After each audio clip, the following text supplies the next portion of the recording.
Dans toute la France, les manifestations contre la réforme des retraites ont rassemblé près d'1 120 000 Français selon les estimations de la police et plus de 2 millions selon les syndicats. Dans la rue, les manifestants étaient de tous âges et de tous bords et leur raison d'être sur place était tout autant éclectique. C'est pas parce qu'on n'est pas concerné directement qu'on peut pas se sentir concerné.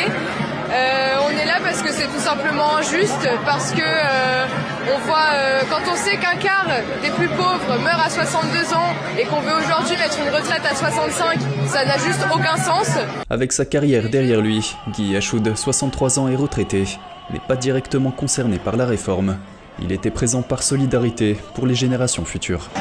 Parce que mes enfants, ils sont dans le social.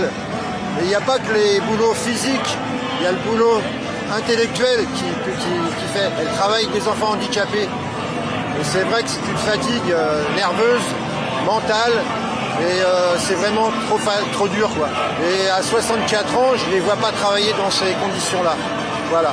Et alors que les manifestations battaient leur plein, Macron, en déplacement en Espagne pour la signature d'un accord industriel bilatéral, a réaffirmé sa détermination à mettre en œuvre la réforme. Si vous voulez que le pacte entre les générations soit juste, il faut procéder à cette réforme.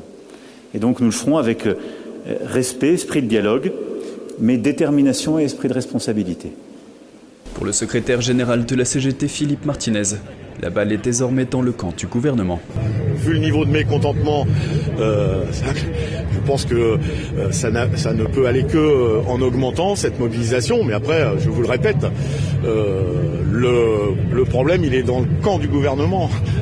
C'est son projet de loi et s'il est retiré, il n'y aura pas de mobilisation et on l'a dit, on est prêt et on a des solutions pour améliorer le système actuel, pas le chambouler et nous faire travailler plus longtemps notamment.